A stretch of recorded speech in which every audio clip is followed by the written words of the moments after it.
Perkenalkan, nama saya Safiatul Haifah dengan NIM 2202101168. Saya adalah salah satu mahasiswa dari program studi Administrasi Publik semester 1, Fakultas Ilmu Sosial dan Politik Universitas Maliku Saleh. Yang pada kesempatan kali ini saya akan melakukan presentasi pada mata kuliah Azas-Azas Manajemen dengan judul presentasi yaitu Fungsi Planning atau Fungsi Perencanaan dalam Manajemen. Di sini terdapat 4 pokok pembahasan materi. Materi pertama, perencanaan dalam manajemen. Materi kedua, tahapan-tahapan perencanaan. Materi ketiga, tipe-tipe perencanaan. Materi keempat yaitu prinsip-prinsip perencanaan. Jadi apa sih perencanaan itu?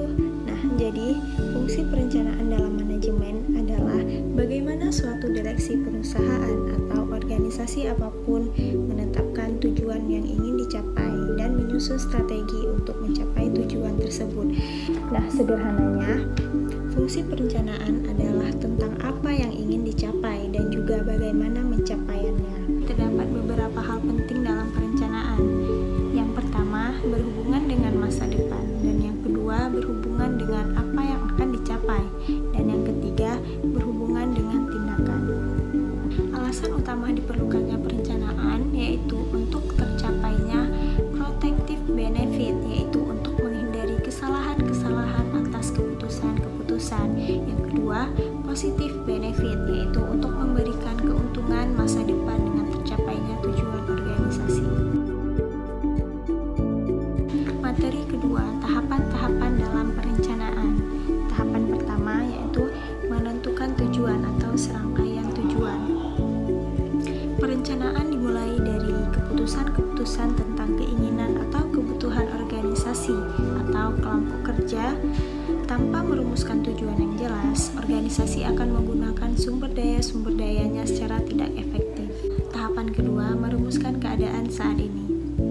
Merumuskan keadaan saat ini sangatlah penting karena tujuan rencana menyangkut waktu yang akan datang. Yang ketiga yaitu mengidentifikasi segala kemudahan dan hambatan.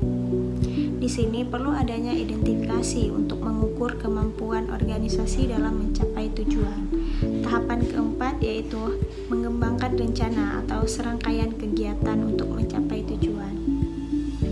Setelah mengidentifikasi segala kemudahan dan hambatan tadi, maka organisasi akan mengembangkan rencana yang telah ada guna untuk mencapai tujuan. Materi ketiga yaitu tipe-tipe perencanaan. Jadi tipe-tipe perencanaan itu dibagi 3.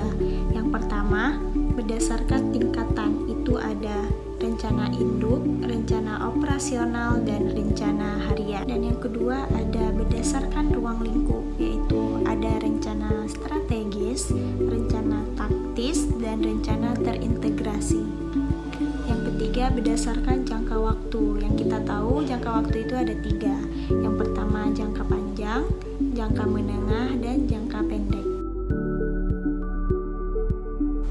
Dan materi keempat yaitu prinsip-prinsip perencanaan. Suatu perencanaan itu haruslah fleksibel, yaitu suatu perencanaan harus bisa menyesuaikan dengan keadaan sebenarnya yang sedang terjadi.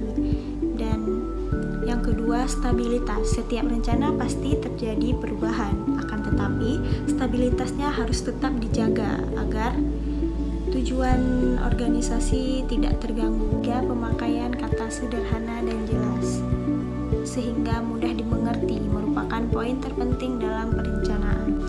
Yang keempat, termasuk juga dalam pertimbangan seperti sikap, tindakan, atau perbuatan yang dibutuhkan dalam perencanaan haruslah matang.